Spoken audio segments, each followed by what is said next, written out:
Education की third class में आप सबका स्वागत है। एजुकेशन क्यों लेते हैं? बड़ा सा एक सवाल है, क्वेश्चन राइज होता है कि एजुकेशन क्यों लेते हैं, हम अपने बच्चों को एजुकेशन क्यों देते हैं। नो डाउट लाइफ में एक डेवलपमेंट के लिए, जीवन का एक ट्रैक बनाने के लिए कि भाई इसको बड़ा होके ये चीजें कर।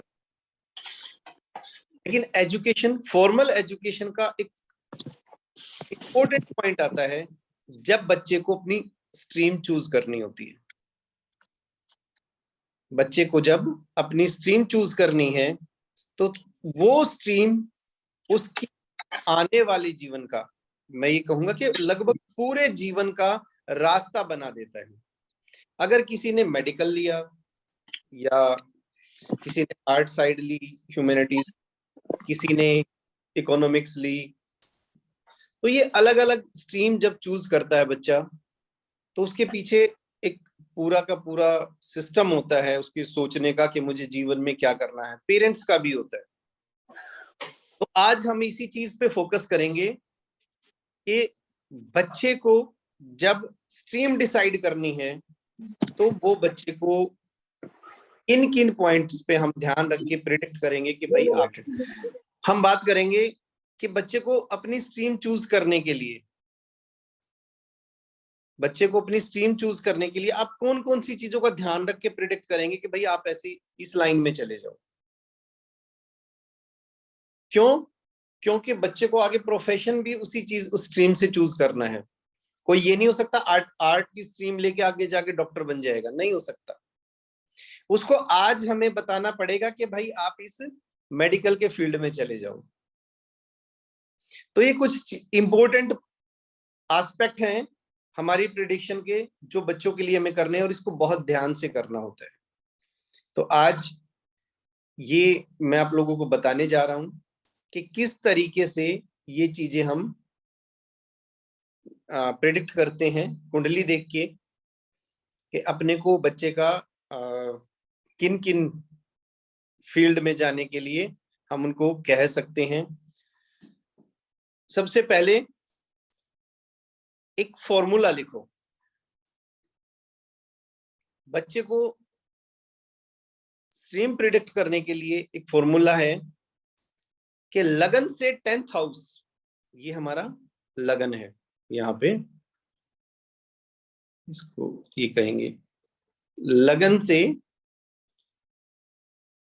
10th हाउस, लगन से 10th, ये लिख लो।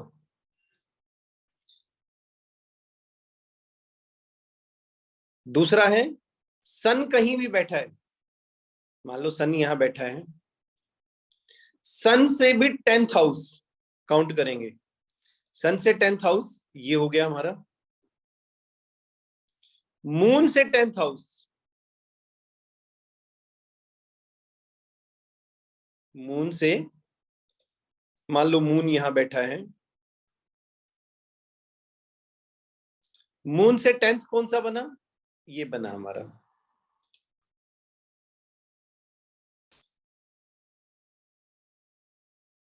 ये इन तीनों के स्वामी देखेंगे, लगन से 10th, सन से 10th और मून से 10th। इनके स्वामी नवमांश कुंडली में जहां बैठे हैं, जिस राशि में बैठे हैं, उसके स्वामी, उसके स्वामी यानी कि उस प्लेनेट के जो भी काम धंधे हैं, बच्चा अपना जीवन यापन उन काम धंधों से करेगा। समझाता हूं कैसे। एक कुंडली लगा ले इस पे, हम इस पे एक बार रिपीट कर दीजिए लाइन बात। लगन से 10th, लगन से 10th लॉर्ड, मून से 10th लॉर्ड और सन से 10th लॉर्ड, ये D9 में यानी कि नवमांश कुंडली में जहां बैठे हैं, जिन राशियों के में बैठे हैं, उन राशियों का स्वामी जो भी ग्रह होगा, उस ग्रह के काम धंधों से लोग अपना जीवन यापन करेंगे। ये थ्योरी है। अब इसको प्रैक्टिकल करके देखते हैं। हमारे पास डेट ऑफ बर्थ है 1 Feb 2007, 2:40 AM दिल्ली। इसकी प्रेडिक्शन करनी है कि अपने को ये बच्चा किस तरह की स्ट्रीम चुने। हाँ जी। जो मैंने फॉर्मूला बताया है उसको देखते हैं। मैंने पहला सेंटेंस बोला लगन से 10th, D1 का लगन से 10th हाउस। तो इस कुंडली में लगन से 10th लॉर्ड, हेमलता जी बताइए कौन है? सूर्य। सूर्य। तो D9 में देखेंगे सूर्य महाराज किस राशि में बैठे हैं? बुध में। यस, बुध की राशि में। तो ये बुध नोट कर लो, बुध।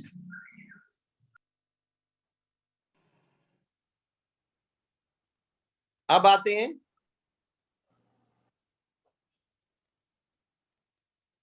सन से 10th, सूर्य से 10th हाउस का स्वामी बिंदु जी कौन है? शुक्र। शुक्र। और शुक्र सन नवमांश 10th काउंट करेंगे 1 2 3 4 5 6 7 8 9 10, तो शुक्र है। शुक्र देखेंगे D9 में कहां बैठा हुआ है? शनि की राशि में। शनि महाराज की राशि में।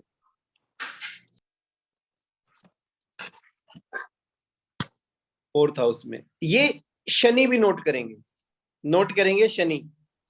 हाँ जी। 2 प्लेनेट आ गए हैं अपने। अब हम थर्ड पे जाएंगे और थर्ड का है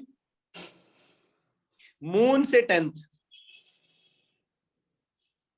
मून से 10th है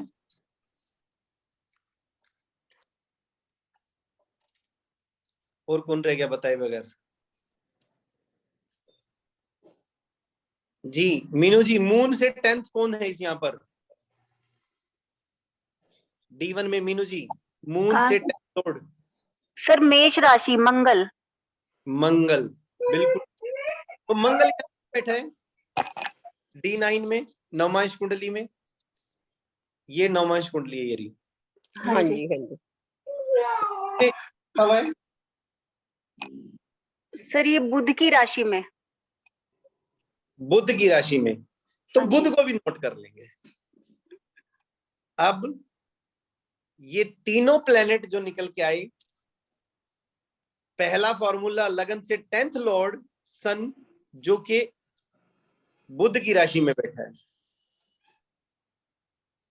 सन से 10th लॉर्ड शनि की राशि में बैठा है और मून से 10th लॉर्ड बुध, फिर से बुध की राशि में बैठा है। यानी कि बुध 2 बार आ गया, एक बार शनि आ गया।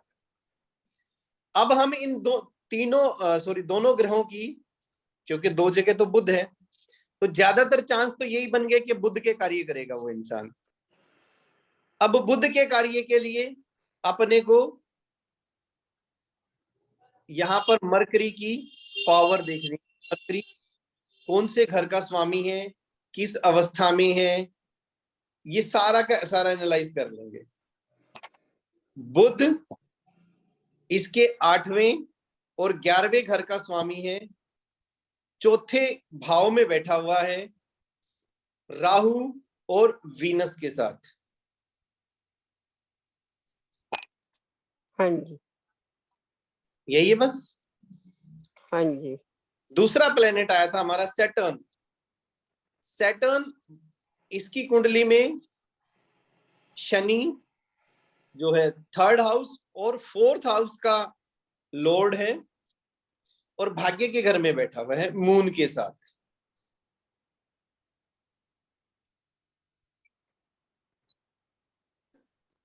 ये इसकी शनि महाराज की एक पूरी कुंडली में अवस्था ये है। अब D9 में इनकी खुद की, D9 में भी चेक कर लें कि कितने ताकतवर हैं। D9 में सैटर्न छठे घर में बैठा है, दिग्बली है, और मंगल से, मार्स से आस्पेक्टेड है, मतलब देख रहा है मंगल इसको। बुध सेकंड हाउस में बैठा है, वो भी एक अच्छा, बुध के लिए अच्छा भाव है, और उसके ऊपर किसी ऐसे ग्रह की दृष्टि भी नहीं है। D10 में देखते हैं ये ग्रह, D10 में सैटर्न थर्ड हाउस में है, और कोई ऐसा ग्रह केवल मंगल को छोड़ के, मंगल दृष्टि डाल रहा है इस पे, शनि पे, देखो ये डाल रहा, शनि यहां है, मार्स यहां है, तो मार्स 8वीं दृष्टि से सैटर्न को देख रहा है। बुध, मून और मरकरी और केतु इनके साथ है, जो मरकरी मून और केतु के साथ है, यानी कि राहु केतु की एक्सेस में आ गया है। तो पहले फॉर्मूले के अनुसार हम ये कह सकते हैं कि बच्चा, क्योंकि दोनों ग्रह ठीक है इसमें, दोनों में से किसी के भी काम करके खा सकता है, कोई भी प्लेनेट के काम कर सकता है।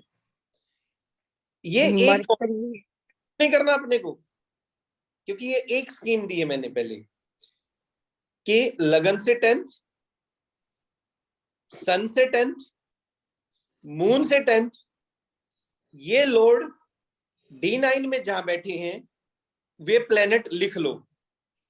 वो प्लेनेट लिख लेंगे, फिर उनकी पावर देखेंगे D10 में, D10 काम करने का घर है, उनकी पावर देखेंगे D9 में, क्योंकि वो भाग्य का भाव, भाग्य की कुंडली है वो। ये देखने के बाद नोट कर लिया कि जी कहीं पे भी कोई बड़ा प्रॉब्लम नहीं है, तो हम एक पॉइंट पर पहुंचेंगे, और वो पॉइंट ये है कि बच्चे को हम इजीली बता सकते हैं कि भाई बुध के या शनि के कार्य करके आप इसमें जीवन यापन कर सकते हो। लेकिन यहां पे एक विशेष सेंटेंस बोल रहा हूं, उसका ध्यान रखना।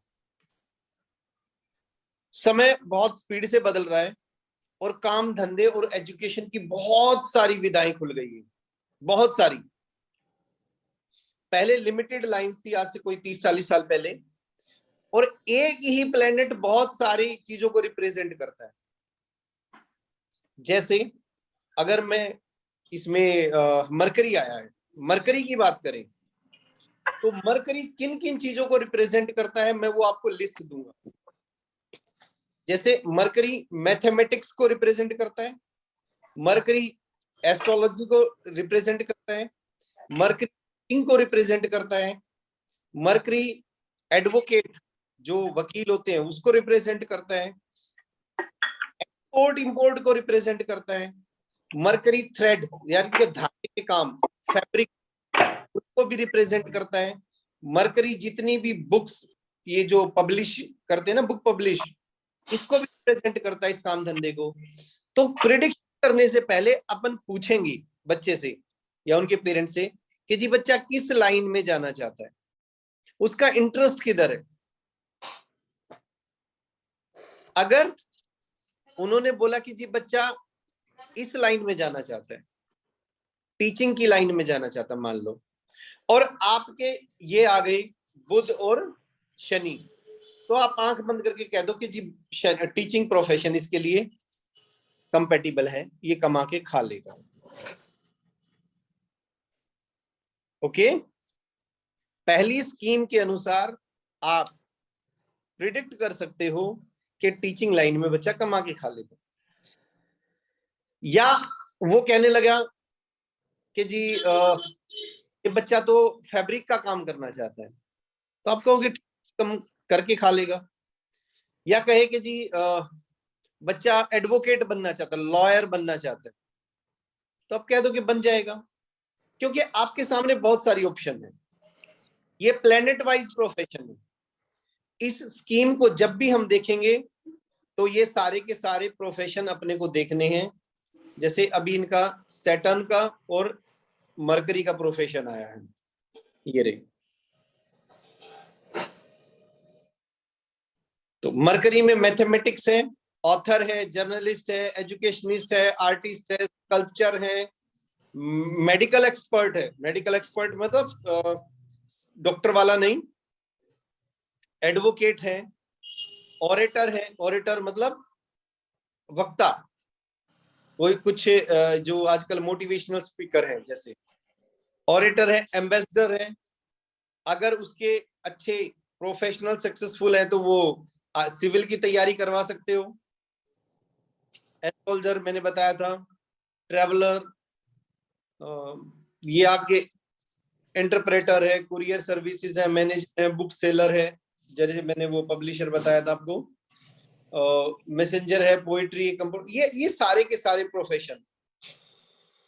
कॉटन मैन्युफैक्चरर है, ट्रेडर्स है in foreign goods, export import जो मैंने बताया था, ट्रेड के काम, ये सारे के सारे काम उसको पूछो क्या इस, वो कहे कि इनमें से कोई काम आ गया जी, इंटरेस्टेड है, तो आप आंख बंद करके कह देना कि हाँ जी, हमारी कुंडली में जिसका, इस बच्चे का जिस लाइन में इंटरेस्ट है वो कंफर्म है।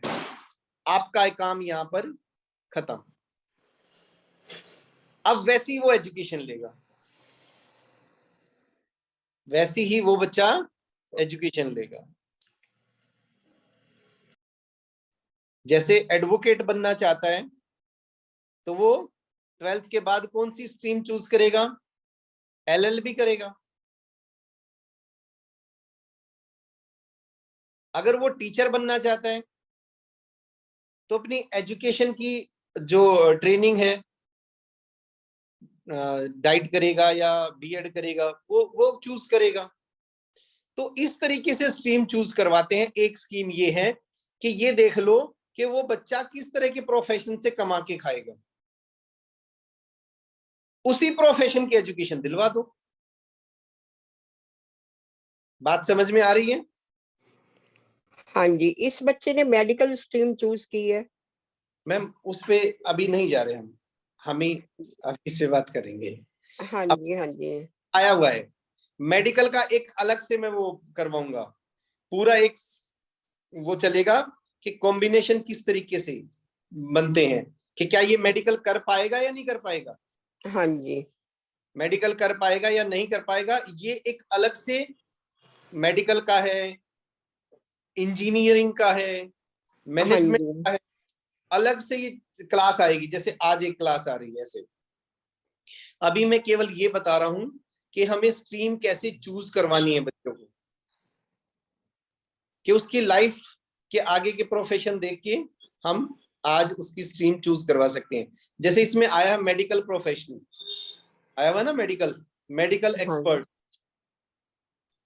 अब वो मेडिकल की ही इतनी सारी लाइन है, जैसे डॉक्टर, हाँ जी, नर्स, है ना, हाँ जी, दोनों मेडिकल में है। इसके अलावा मेडिकल के वो जो होते हैं ना, जो उसमें टेस्ट वगैरह करते हैं, उनका हाँ भी जी, एक कोर्स होता है जिससे हम्म, लैब वगैरह खोल के बैठते हैं। मेडिकल में एक प्रोफेशन होता है कि आजकल वो जो इंजीनियरिंग उसमें आ जाती है, मेडिकल में इंजीनियरिंग, जैसे हॉस्पिटल में बेड लगाने हैं, मशीनें, आजकल इतनी सारी मशीनें आई हुई हैं हॉस्पिटल्स की, मेडिकल की, जिसमें उनको ठीक करना, नई मशीनें बनाना, वो भी मेडिकल एक्सपर्ट का काम है। MR हाँ आ जाते जी, हैं, दवाइयों वाले आ जाते हैं, दवाइयों में एक्सपेरिमेंट करने वाले, फार्मासिस्ट, सब मेडिकल में आ गए ना। हाँ जी, हाँ जी, लेकिन डॉक्टर कौन बनेगा? हम्म, मेडिकल में तो सारे काम कर रहे हैं, लेकिन डॉक्टर कौन बनेगा, इस बारे में एक अलग क्लास आएगी, ठीक है। है ना? तो आज केवल स्ट्रीम चूज कैसे करते हैं, किस आधार पर करते हैं, वे आधार हम डिस्कस कर रहे हैं। इसका सेकंड प्रोफेशन आया था सैटर्न, हाँ जी, सेकंड प्लेनेट आया था सैटर्न। सैटर्न के प्रोफेशन देखो, वो फार्मर है, डोमेस्टिक डेमोक्रेटिक स्टेटमैन है, डीलर इन आयरन। शनि के जो भी काम है, शनि के जैसे ब्लैक चीजों के काम है, लेदर का काम है, शनि का जो आयरन का काम है, ऑयल से संबंधित जितने भी काम है, और ऑयल जैसे ये पेट्रोल है, डीजल है, केरोसिन है, कोल है, या ये चारकोल है, इस तरह के काम बहुत सारे हैं। फार्मर्स हैं, लेबर है, लेबर में भी सारे, चाहे प्लम्बर हैं आपके या दूसरे घर बनाने वाले मेसन्स हैं, ये सारे के सारे इसी में आते हैं। सर्वेंट वगैरह जितने भी हैं सब शनि का काम है। ये देखो, अब शनि में बात करते हैं कि ये डॉक्टर बनना चाहते हैं, तो इसमें एक बहुत, देख सरला मैम, ये सभी के लिए है, मैं लेकिन सरला मैम को एड्रेस कर रहा हूं। ये वर्ड देखो क्या लिखा है इसमें,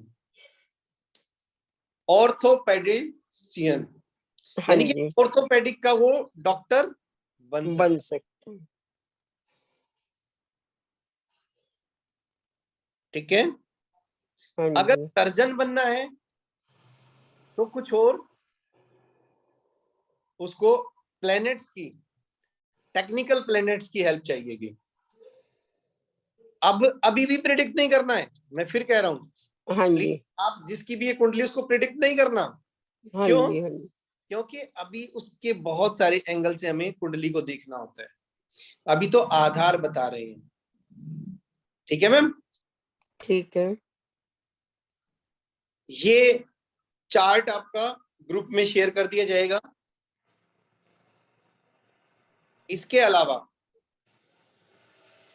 मैं आपको एक स्कीम और देता हूं। ये स्कीम सबको समझ में आ गई? कोई क्वेश्चन है किसी का? नहीं, अभी तो ठीक चल रहा ठीक है, मैं एक बार रिवाइज करवा देता हूं। है। हाँ जी, लगन से 10th लॉर्ड देखेंगे, वो देखेंगे कुंडली में कहां बैठा है, सॉरी D9 में कहां बैठा है। सन से 10th लॉर्ड देखेंगे, वो देखेंगे D9 में कहां बैठा हुआ है। मून से 10th लॉर्ड देखेंगे, वो देखेंगे कि D9 में कहां बैठा है। जिन जिन राशियों में तीनों ग्रह बैठे हुए हैं, उन राशियों के स्वामी पकड़ लो। जैसे इस कुंडली के हिसाब से पहले मरकरी आया था, सैटर्न आया था, फिर से मरकरी आया था, यानी कि ये 3 पॉइंट हमारे क्लियर हो गए, ये प्लेनेट आ गए निकल के। फिर उनको D1 में, D10 में और D9 में तीनों जगह देखेंगे। तीनों जगह देखने के बाद ये देखेंगे अगर कोई ग्रह ऐसा तो नहीं, जैसे D1 में मान लो 2 मरकरी तो आ गई पर वो नीच अवस्था में बैठा है, तो आप कहोगे नहीं नहीं इस लाइन में नहीं जाना। अगर D10 में वो नीच अवस्था में बैठा है तो भी कहोगे नहीं जाना। अगर भाग्य की कुंडली में वो नीच अवस्था में बैठा है तब भी कहोगे ये मत करो, शनि के काम अपनाओ। मना क्यों करना, देखने के बाद भी मना क्यों करना है? क्योंकि वो खराब अवस्था में है, उसने खराब रिजल्ट देने हैं। इन चीजों को ध्यान रखना अपने को। अब बात करते हैं हम दूसरा तरीका क्या है, और वो दूसरा तरीका अभी लगभग 1 महीने चलेगा। उसी दूसरे तरीके से हम डिसाइड करेंगे कि बच्चा मैथमेटिक्स में काम करेगा, बच्चा मैनेजमेंट में काम करेगा, बच्चा मेडिकल में काम करेगा, डॉक्टर बनेगा कि नहीं बनेगा, इंजीनियरिंग बनेगा कि में जाएगा कि नहीं जाएगा। वो सेकंड स्ट्रीम है, स्कीम जो हम देखेंगे। ये प्लैनेट्स के अनुसार कुछ मैंने प्रोफेशन लिखे हुए हैं। जैसे सन ऊपर देखो, non medical, sorry non technical और दिस इज टेक्निकल, 2 वर्ड लिखे हुए हैं। हमें पता होना चाहिए कि टेक्निकल ग्रह कौन से हैं।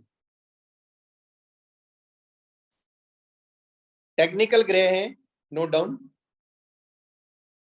टेक्निकल प्लैनेट्स आर मार्स,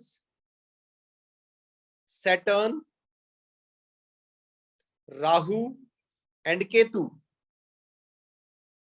ये 4 प्लैनेट टेक्निकल प्लैनेट की कैटेगरी में आते हैं, बाकी कुछ सेमी टेक्निकल या नॉन टेक्निकल ही आते हैं।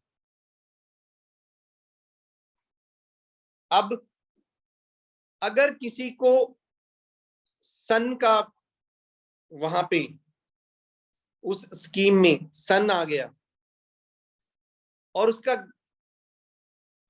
नॉन टेक्निकल प्लैनेट से वास्ता पड़ा, तो हम क्या कहेंगे कि भाई ये टेक्निकल तो है नहीं, नॉन टेक्निकल है। नॉन टेक्निकल में सन यानी कि सूर्य क्या करेगा, राजनीति में लेके जाएगा, साइंस में लेके जाएगा, पॉलिटिकल साइंस में, सॉरी पॉलिटिकल साइंस में लेके जाएगा, स्टैटिक्स, आजकल ये प्रोफेशन बहुत काफी बढ़ा हुआ है, स्टैटिक्स में लेके जाएगा, मैथमेटिक्स में लेके जाएगा, एस्ट्रोनॉमी में लेके जाएगा। और AC है ये, एक्चुअली ये होता है जो लोग पैसे का हिसाब किताब रखते हैं, ACTUARY। जैसे मुंशी लोग नहीं होते, मुंशी, उस टाइप के ये प्रोफेशन है, पैसे का हिसाब किताब रखने वाले। अगर यहां पर सन के साथ टेक्निकल प्लेनेट आ गई तो हायर एजुकेशन लेगा मैथमेटिक्स की वो बच्चा, हायर एजुकेशन लेगा फिजिक्स की, और हायर एजुकेशन लेगा मेडिसिन की। डॉक्टर नहीं, डॉक्टर भी बनेगा तो मेडिसिन में, MBBS MD करेगा मेडिसिन में। तो ये कुछ ऐसी चीजें हैं जो अपने को ध्यान में रखनी है। नहीं समझ में आई? अब मैं इसकी टेबल जो बनाई है वो टेबल दिखाता हूं आपको। ये है टेबल, क्लियरली विजिबल है।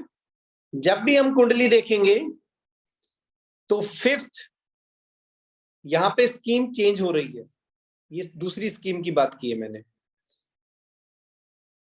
कि अगर सन मेन पावर में आता है और उस सन का रिलेशन हो जाता है नॉन टेक्निकल प्लेनेट से, तो ऐसा बच्चा पॉलिटिकल साइंस में अच्छा करेगा, स्टैटिक्स में अच्छा करेगा, मैथमेटिक्स में अच्छा करेगा, नॉर्मल मैथमेटिक्स में। लेकिन वो एस्ट्रोनॉमी और बाकी के किसी फॉर्म में हिसाब किताब रखने वाला भी बन सकता है। बट अगर टेक्निकल प्लैनेट्स के संपर्क में वो आ गया तो ये मान के चलो ऐसा बच्चा हायर एजुकेशन लेता है मैथमेटिक्स की। अब बात करते हैं कि मैथमेटिक्स की हायर एजुकेशन कैसी है। यार मैथमेटिक्स में कौन सा करियर है? मैंने थोड़ी देर पहले अभी कहा था कि बच्चे से पूछ लेना किस लाइन का है। इतनी सारी लाइन है जो अलग अलग नाम से जानी जाती हैं, लेकिन उनमें मैथमेटिक्स की स्किल्स चाहिए। खुद मैथ तो है ही है, इसके अलावा स्टैटिक्स, जो कि मेडिकल से भी ज्यादा हॉट प्रोफेशन होने जा रहा है भी, बहुत बड़े बड़े पैकेज मिलते हैं, वो जो डाटा एनालिसिस वगैरह जो करते हैं। फिजिक्स टोटल मैथमेटिक्स है।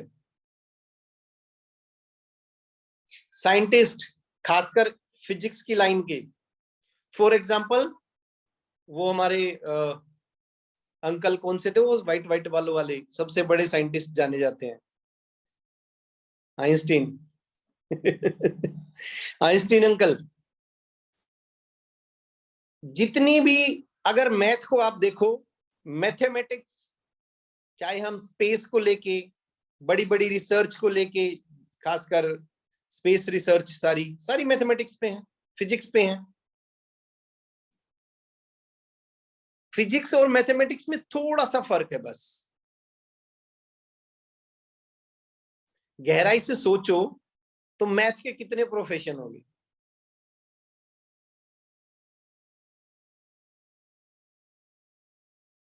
तो मैथ से रिलेटेड जितने भी प्रोफेशन है उनमें वो लाइन यानी कि उस तरह की एजुकेशन किस बच्चे को लेनी चाहिए, आज हम इस पर डिस्कस करेंगे। कोई बच्चा अगर फिजिक्स में या केवल प्योर मैथ पे ही बात करते हैं, फिजिक्स अगर और उलझा दी तो छोटा सा भेद है बस इनमें, लेकिन हम मैथमेटिक्स पे ही बात कर लेते हैं कि मैथमेटिक्स में कौन से बच्चे इंटेलिजेंट होंगे जो हायर एजुकेशन ले जाएंगे। आज इसी पे चर्चा करते हैं। एजुकेशन का कारक कौन सा है? Fifth Lord.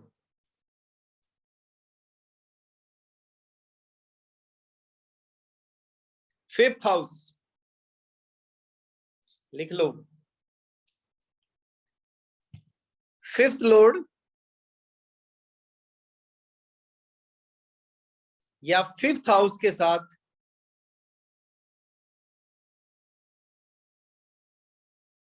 सन, सूर्य,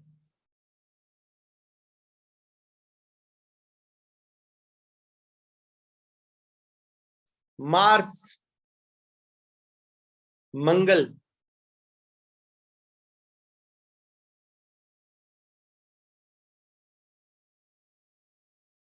मरकरी यानी कि बुध, इनका रिलेशन बन जाए तो बच्चा मैथमेटिक्स के फील्ड में आंख बंद करके बोल दो कि मैथमेटिक्स के फील्ड के काम कर ले भाई। बल्कि प्लैनेट्स को सीरीज वाइज लिखो।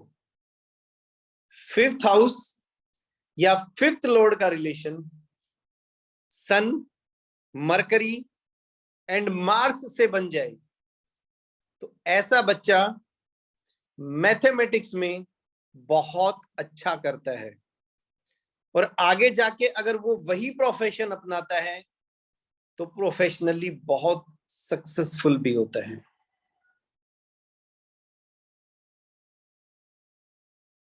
एक बार फिर रिपीट करता हूं।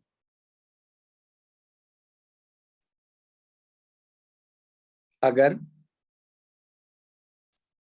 फिफ्थ लॉर्ड और फिफ्थ हाउस इनका संबंध सन से हो और मरकरी एंड मार्स दोनों सन को सपोर्ट भी कर रहे हो, ये भी रिलेशनशिप में हो, तो ऐसा इंसान, ऐसा बच्चा मैथमेटिक्स में बहुत अच्छा करता है। अब मैंने ये जो तीन प्लेनेट सन, मरकरी और मार्स को क्यों बोला? देखो सन से तो हमारा मैथमेटिक्स आ गया, दिख रहा है सभी को ये मैथमेटिक्स। मार्स से कौन सी चीज आती है? लॉजिक, और मैथ में बहुत सारे लॉजिक लगते हैं। और मरकरी, मरकरी बुद्धि का स्वामी यानी कि बहुत सारी एजुकेशन, जो मैंने पहले टेबल दिखाई थी उसमें मैथमेटिक्स स्पेशल लिखा हुआ था उनका। अगर सन को मरकरी का सपोर्ट नहीं मिले तो बच्चे को मैथमेटिक्स में सक्सेस नहीं होने देता। सन को मरकरी का सपोर्ट ना मिले तो मैथमेटिक्स में सक्सेस होना मुश्किल होता है। इसलिए सन को मरकरी का सपोर्ट तो चाहिए ही चाहिए। डेट ऑफ बर्थ बोलिए जी। 31st October 20 31st 31 31st October 44 1944। Ji.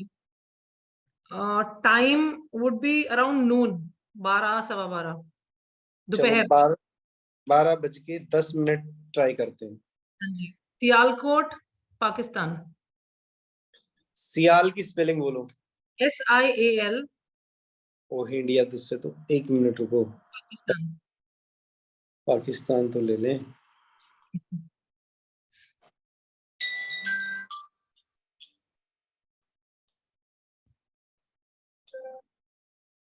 This is Pakistan, this is, ठीक है।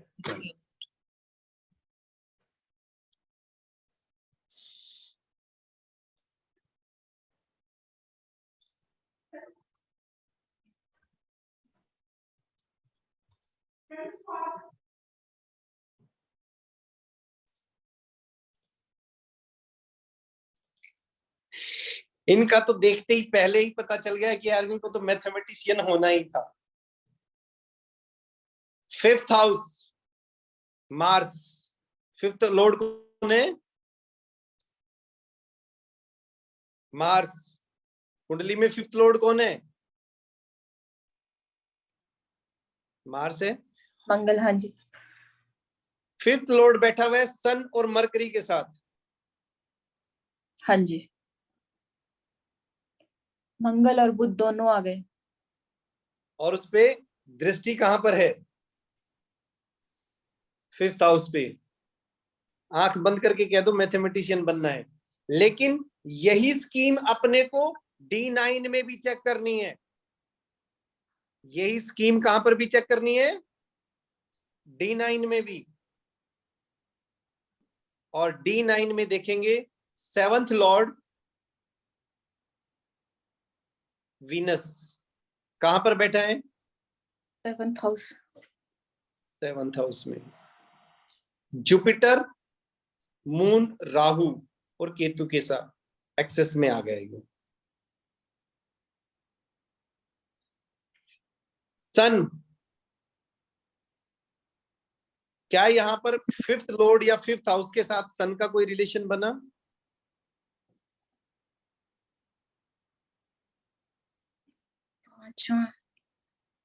पांचवें दृष्टि।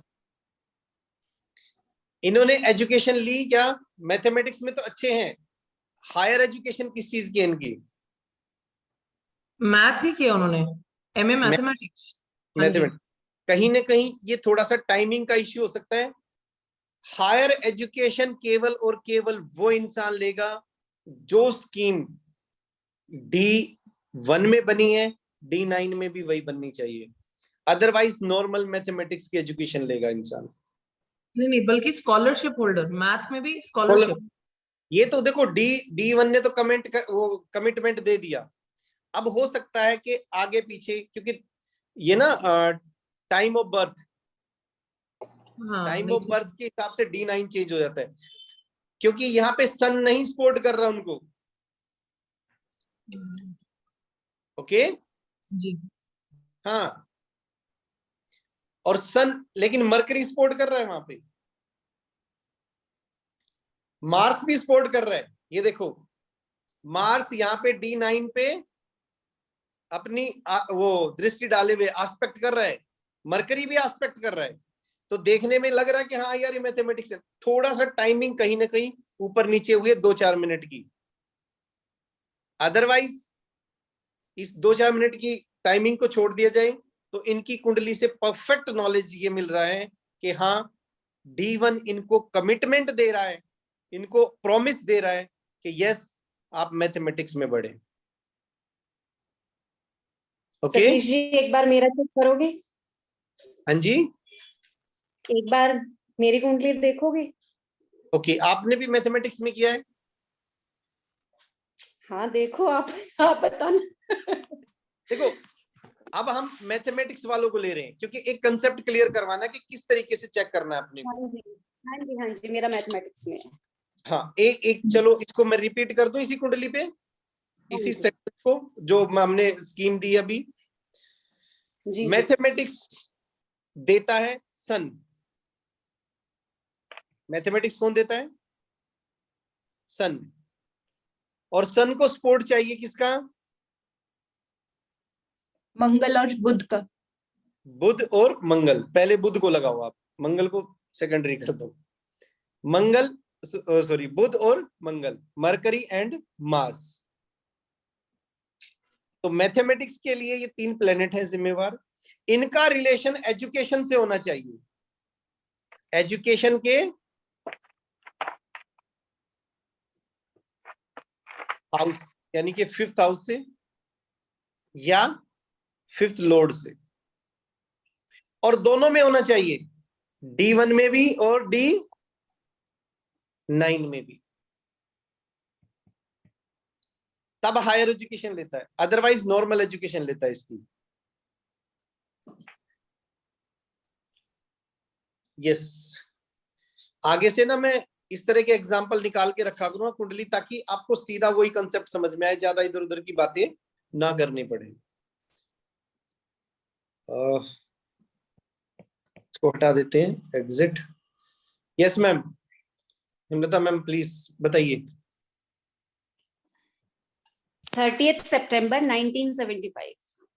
30th September 1975। हाँ जी। टाइम टाइम शाम को 7:15। 19:15। जी दिल्ली। हाँ जी।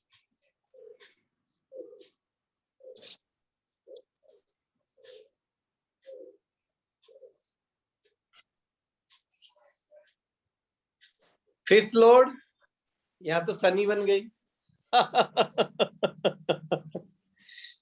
पांचवें घर से तो सन का सीधा ही डायरेक्ट ही रिलेशन बन गया।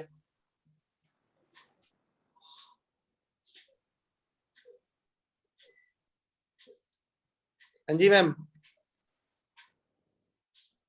हाँ जी सर। पांचवें घर से सीधा सन का रिलेशन है।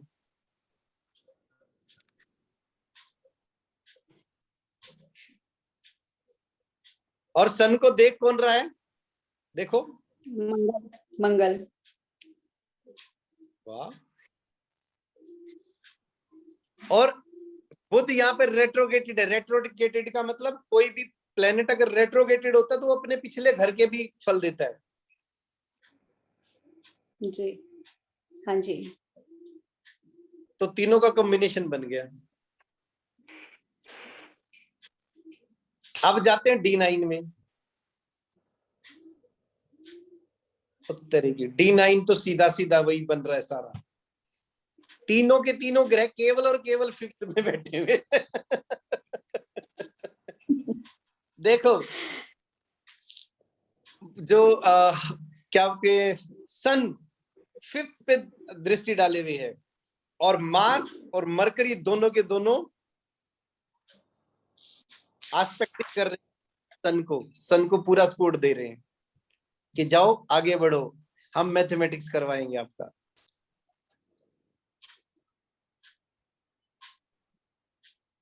हो गया। Ma'am this is the power of planets कि किस तरीके से स्ट्रीम चूज करते हैं। तो आज केवल मेरे हस्बैंड हाँ जी का भी 5th लॉर्ड शुक्र है और शुक्र मंगल सूर्य तीनों इकट्ठे बैठे हैं और 5th में बुध बैठा है, तो उनका भी फिजिक्स और मैथ्स दोनों बहुत बढ़िया है। अब फिजिक्स क्यों आया? बुध की सूर्य की वजह से। वो थोड़ा सा हम नहीं, ये तो है, ये तो चाहिए, लेकिन फिजिक्स के लिए ना सैटर्न की इन्वॉल्वमेंट आ जाती है। वो कहीं ना कहीं आपकी कुंडली में सैटर्न की इन्वॉल्वमेंट आई इनकी कुंडली में, इसलिए फिजिक्स में उन्होंने स्टडीज किया है। अब मुझे नहीं पता की कि नहीं की, अगर फिजिक्स में स्टडी की होगी तो शनि की इन्वॉल्वमेंट आ गई। फिजिक्स की स्टडी है, बीटेक है, एमटेक है, तो फिजिक्स की स्टडीज ही है सारी। बस तो अब ये देखो, आज हमने एक स्ट्रीम चूज की कि कोई बच्चा मैथमेटिक्स में या फिजिक्स की लाइन में या कोई ऐसा एस्ट्रोनॉमी सारी की सारी उसी लाइन की है, फिजिक्स की है, उस तरह का अगर करियर चूज करना चाहता है और आपको कहता है कि जी मुझे तो ये चीजें करनी है, तो आपको ये कॉम्बिनेशन देखने हैं। और देखते ही एक बारी वो पहले वाली स्कीम लगन से 10th, सन से 10th, मून से 10th, D9 में जिस राशि में बैठे उस राशि का स्वामी प्लेनेट जो है उसके काम धंधे देखो, D10 में, D1 में, D9 में उसकी पोजीशन देखो, वो स्कीम निकाल के रख दी साइड। फिर ये स्कीम निकालो, इस स्कीम में देखो अगर दोनों मैच कर गई तो आप ये कहोगे जी इसके अलावा इस बच्चे ने करना ही कुछ नहीं। ये है आपकी प्रिडिक्शन। ओके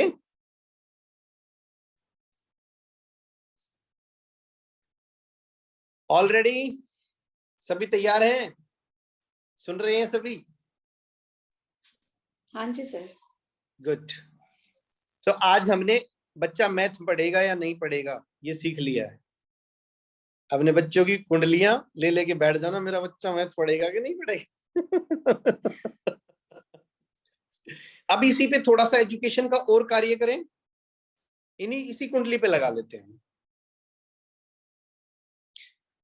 मैम आपकी कुंडली पे हम वो लगा दें पहले वाली स्कीम? हाँ जी sir, give me the permission, क्योंकि अब ये ना रिकॉर्ड होने लग रही है और ये रिकॉर्ड होने के बाद यूट्यूब पे भी जानी है, इसीलिए परमिशन जी ले। सर, जी बिल्कुल लगा जी, अगर किसी को कोई अपनी कुंडली चाहते हैं कि भाई ज्यादा लोगों के सामने डिस्क्लोज ना हो तो मना भी कर सकते हो आप लोग कि जी ये कुंडली मत भेजना। अब हम वो वैसे ही जैसे रिकॉर्डिंग नहीं हो रही हो उस टाइम पे डिस्कस कर सकते हैं हम उसको। तो चलो पहली स्कीम लगाते हैं, सभी कॉपी पेन लेके तैयार हो जाओ। मीनू जी रेडी? हाँ जी सर, गुड। रेडी। लगन से 10th, सैटर्न नोट कर, सैटर्न, शनि। सन से 10th, मरकरी बुध। मून से 10th, मार्स मंगल। अब इनकी प्लेसमेंट देखते हैं D9 में।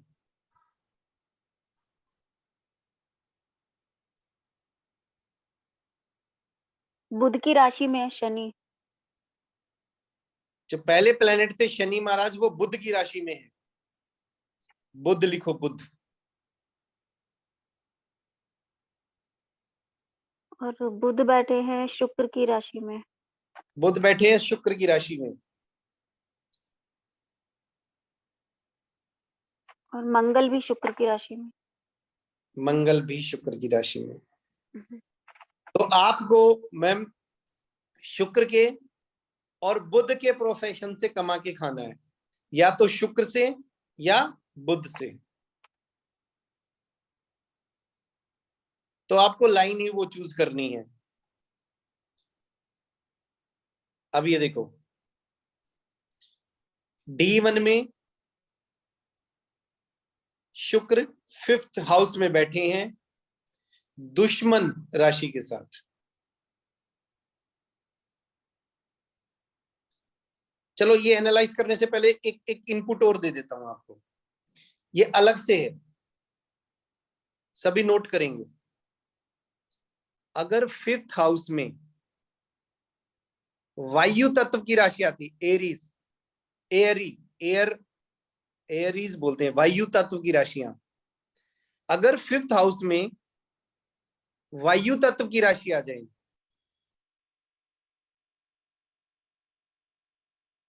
तो बच्चा एजुकेशन में अच्छा करता है। सिंपल सा फॉर्मूला है, यानी कि एजुकेशन लेने के चांस उसके बढ़ जाते हैं। अगर 5th लॉर्ड वायु तत्व की राशि में बैठे तो भी एजुकेशन लेने के चांस बढ़ जाते हैं। अब वायु तत्व की राशियां कौन सी हैं? 3 नंबर, 7 नंबर और 11 नंबर। 3, 7, 11। अगर ये राशियां 5वें भाव में बैठे या 5वें भाव का स्वामी उसका 5th लॉर्ड अगर इन राशियों में बैठा हो तो बच्चे की एजुकेशन लेने के चांसेस बढ़ जाते हैं। इंटेलिजेंट लोगों की कभी कुंडलियां देखना, इन 3 राशियों का इंपॉर्टेंट रोल मिलता है उनमें। यस,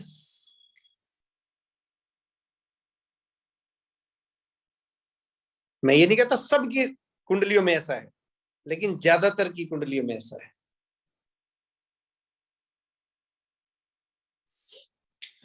चलो अब हम कौन कौन सी राशि बताई आपने? 2, 3, 4, 5, 6, 7, 8, 9, 10, 11, 12 कोई भी राशि। एयरी राशि, एयरी मतलब वायु तत्व, वायु तत्व की राशियां। 3, 7, 11। ये मैं मजाक इसलिए किया था कि थोड़ा सा ना हैवी होता जा रहा था सेशन, सीरियस टाइप का सेशन होता जा रहा था। जब भी 5th हाउस में एयरी राशि आ जाए, एयरी साइन आए, या 5th लॉर्ड एयरी साइन में बैठा हो, तो एजुकेशन लेने के चांस बढ़ जाते हैं, इंटेलिजेंट इंसान हो जाता है ऐसा। चलो जी, अभी ये जो सामने कुंडली है इस पे डिस्कस करते हैं, ये केस स्टडी करते हैं। 5th हाउस में वीनस बैठा हुआ है, जो वीनस आया था ना हमारा एक प्लेनेट, और 5th हाउस के अंदर जो साइन है वो साइन किसका है? सन, यानी कि दुश्मन राशि में बैठा हुआ है। दूसरी तरफ मरकरी रेट्रोगेटेड भी है और कंबस्टेड भी है, लेकिन मित्र राशि में बैठा हुआ है।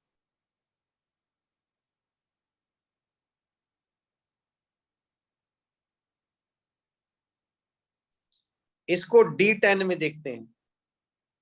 वीनस नीच हो गया D10 में, काम धंधे की कुंडली में, और मरकरी फिर से अपने मित्र राशि में और 5वें घर में है। D9 में देखें, शुक्र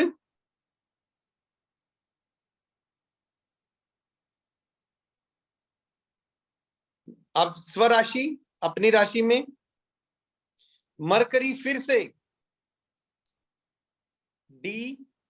सातवीं राशि में, यानी कि मरकरी वर्गोत्तम हो गया। ये और सेंटेंस लिख लो, जो ग्रह वर्गोत्तम होता है वो जीवन में हमेशा अच्छे फल करता है, ज्यादातर चांसेस अच्छे फल करेगा। यानी कि मरकरी तो आपकी कुंडली में आपके लिए वरदान हो गया, वर्गोत्तम। D1 में तुला राशि में, D10 में तुला राशि में, और D9 में तुला राशि, वर्गोत्तम यानी कि वर्गों में उत्तम। सतीश जी, यहाँ पर मेरा जुपिटर भी जैसे वर्गोत्तम में आ रहा है जी, तो, लेकिन जुपिटर रेट्रोगेटेड है, तो कोई डिफरेंस आएगा इस चीज पर? मैम रेट्रोगेटेड तो आपका मरकरी और ये हाँ जी, कंबस्टेड भी है D1 में, हाँ जी, है ना। और जी। आपका जो जुपिटर है D1 D9 में वो है वर्गोत्तम, D10 में नहीं आया। मरकरी तो D10 में भी, D1 D9 D10 सब में वर्गोत्तम, तीनों में। इसीलिए ये ज्यादा ऑस्पिशियस है आपके लिए, और आपने काम धंधे इसी के करके खाने थे। अब बात करते हैं, जरा काम धंधे देख कौन से हैं। ये सभी के लिए आई ओपनिंग वो है कुंडली।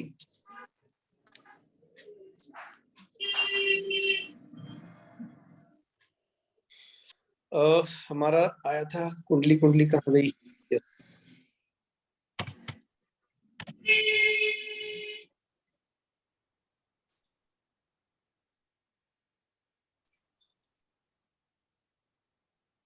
क्या खोल दिया है मैंने?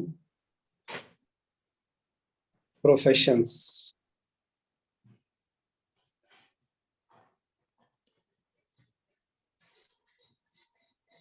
हेमलता जी आप ही पढ़ के सुनाना ये मरकरी के प्रोफेशन। हाँ जी, सबसे पहला ही मैथमेटिक्स आ गया है। वो तो बन गए आप। ये देखो, इसने यहां से भी आपको कमिटमेंट मिल रहा है, यहाँ पे प्रॉमिस हो रहा है, और वहां से भी प्रॉमिस हो रहा है, दोनों जगह से। यस, ये जरा ये पढ़ना, ये क्या लिखा है? हाँ जी, एजुकेशनिस्ट। एजुकेशनिस्ट यानी कि टीचर बन गए। अब इसमें एक चीज और होती है, एक सेकेंड, ये और पढ़ो, एस्ट्रोलॉजर। ये कमी रह रही थी, ये भी हो गया। अब देखो प्लेनेट इस तरीके से प्रिडिक्शन करते हुए, ये चीजें हमें ध्यान रखनी है। इस कुंडली से मतलब किस तरह से प्लैनेट्स को अपने को जज करना है, वो कौन कौन सी स्कीम है जिसको हमने इन पे लगाना है कुंडलियों पे। ये 2 स्कीम मैंने आज बताई है, जिसमें क्योंकि एजुकेशन और प्रोफेशन का डायरेक्ट रिलेशन है।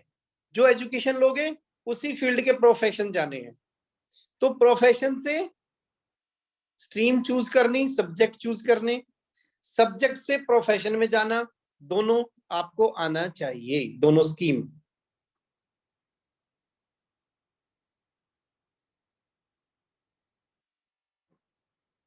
चलो जी, आज की क्लास बस इतनी। किसी को कुछ पूछना है तो पूछिए। ये 2 आपको अभी शेयर कर दिए जाएंगे। हाँ दोनों जी, मैं ये कह रही थी, अगर इनका D1 में मरकरी कंबस्ट और रेट्रो है, तो D9 और उनमें सब में वर्गोत्तम हो रहा है, तो वो पूरे फल देगा वर्गोत्तम के, कंबस्ट होने के बावजूद भी। वर्गोत्तम की यही स्टोरी है, चाहे वो कंबस्ट हो चाहे नीच में भी दे देगा। नहीं नीच में थोड़े, नीच में एक और चीज है। नीच देखो, वो तो नीच के ही फल करने हैं, यहाँ भी नीच, यहाँ भी नीच, यहाँ भी नीच। हाँ जी, लेकिन कंबस्ट में कोई फर्क नहीं पड़ेगा। अब ये मरकरी तो आमतौर पे कंबस्ट होता है, लेकिन और कोई प्लेनेट कंबस्ट हो तो जैसे थोड़ा सा प्रभाव कम हो जाता है, बिल्कुल प्रभाव थोड़ा कम होगा। हाँ जी, वो तो कम हो जाएगा ना। और एक और चीज बताता हूँ मैं आपको, अगर ये कंबस्टेड नहीं होता वहां पे, हाँ जी, तो हो सकता है ये इसमें मैथमेटिक्स में कहीं रिसर्च भी कर रहे होते। हाँ जी, यस।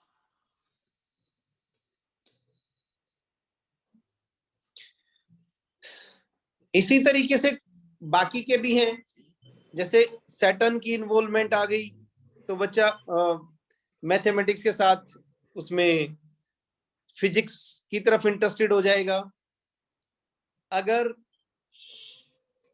आगे जाके जुपिटर और केतु दोनों अगर प्लेनेट 5th हाउस से रिलेटेड हो गए, और उसके अलावा कुछ एक स्कीम्स वो मैं बताऊंगा, तो वो बच्चा मेडिकल फील्ड में जाएगा, डॉक्टर बनेगा।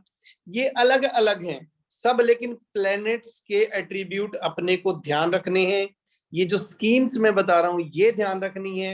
ये जो चार्ट है ये प्लैनेट्स का, ये मैं आप लोगों को दे रहा हूं। ये सारी चीजें मिला के ही प्रिडिक्शन करनी है, किसी एक चीज को देख के नहीं करनी प्रिडिक्शन। प्लीज ये मेरी रिक्वेस्ट है, अदरवाइज किसी को हम गलत गाइड कर देंगे। एक बार गलत दिशा में बच्चा चल पड़ा, क्योंकि उसने पूरा जीवन उसी दिशा में चलना है।